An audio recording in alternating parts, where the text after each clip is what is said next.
Salam, assalamu alaikum. J'espère que tout le monde y va bien, j'espère que vous allez bien. Aujourd'hui, on va partir sur une nouvelle vidéo, une nouvelle recette, muy al dente. Il va nous falloir aujourd'hui les ingrédients, les condiments suivants. La recette, elle est facile.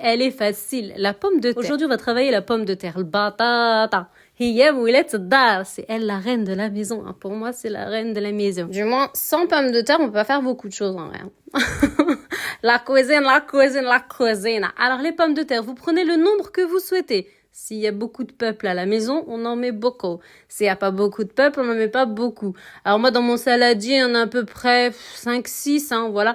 Vous regardez la quantité de gratin que vous allez faire. Les frites, vous regardez les frites le nombre, la quantité qu'il vous faut. Je peux pas me prononcer sur la quantité exacte. Donc, 5 partez sur 5 pommes de terre. On va dire 5 batatas. 5 pommes de terre. Attention, spécial frites, Prenez-moi pas. C'est les noirs, là, les binges, là. Vous voyez, c'est quoi? Perso, j'en avais pas à la maison des binges, j'avais des frites spéciales. J'avais des frites spéciales frites, lol. J'avais des pommes de terre spéciales frites. Mais les binges, c'est muy al dente. Moi, je préfère les binges, bien pleines de terre et tout. Mais moi, j'avais ça à la maison, je prends ce qu'il y a à la maison, Je fais avec ce qu'on m'amène, ce qu'il y a à la maison. Alors, les frites, là. Look, voilà. Pommes de terre, vous avez vu. Pommes de terre pour les frites, Alors, la recette en elle-même, il n'y a rien de plus facile. On fait des frites et on prépare une sauce tomate maison. Rien de plus, rien de moins. C'est quoi une sauce tomate maison? On prend des tomates, d'accord? Légèrement mûres. D'accord, on va pas partir sur une tomate dure. Non, légèrement mûres. Celles, par exemple, que les primeurs ou dans le marché, quand vous voyez des bien mûrs qui sont dans des sachets comme ça à vendre, à prix choc, vous les prenez. C'est ça qui nous aide à faire des belles sauces tomates. Enfin, moi, c'est comme ça que je fonctionne. Dès que je vois tomate dans un sachet bien mûr, ah oui, prix choc, ah oui, c'est ça qu'il me faut. Je lave, bien sûr, bien, pas moisi, la tomate, bien sûr, pas moisi, mûr, il y a une différence, Ah, on est là aussi pour passer de bons moments, non? Donc je rigole. Alors on lave bien la tomate. La tomate, on la lave super bien. Muy al dente. On l'épluche, bien sûr, et on la coupe en petits morceaux. Pourquoi en petits morceaux? Tout simplement parce que je vais la mixer avec le mixeur à droite.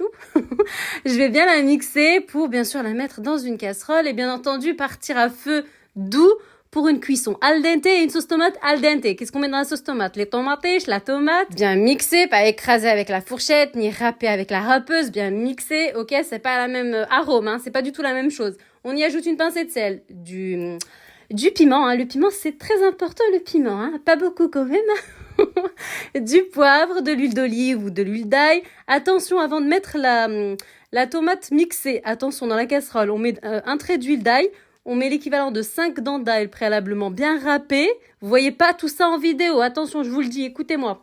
Et ensuite, vous mettez la tomate mixée. Ensuite, une grosse cuillère à soupe de sicam, la tomate, de tomates concentrées. Voilà, ceux qui comprennent pas, tomates concentrées. Une grosse cuillère à soupe de tomates concentrées. Una grossa cuchara. Et bien sûr, on vient y ajouter, bien sûr, les herbes, bien sûr, le basilic, notre fidèle ami, le basilic, et persil et coriandre. On y va, le persil et le coriandre, on y va, la moitié d'un bouquet, la moitié d'un bouquet. Comment on reconnaît la coriandre? Parce que c'est la question que j'ai eue, ça aussi, mais lol. Alors, la coriandre, c'est tout simple, c'est plus doux. La feuille, elle est plus douce. Et bien sûr, quand tu coupes la feuille, il y a une odeur plus prononcée que le persil. Tout. Et même au niveau de l'aspect, la coriandre, bien entendu, il y a plus de frisottis. La feuille, elle est plus frisée. Non, mais oui, j'ai reçu des questions. Comment tu reconnais la coriandre? Je sais pas si pour rigoler, mais on rigole, moi aussi je rigole. Regardez, moi aussi je réponds, Voilà, tout simplement, tout ça dans la casserole et on ferme et on ajoutera un chouïa d'eau, la moitié d'un verre. Un peu plus tard, quand ça glougloute dans la casserole, quand ça glougloute, on ajoute un peu d'eau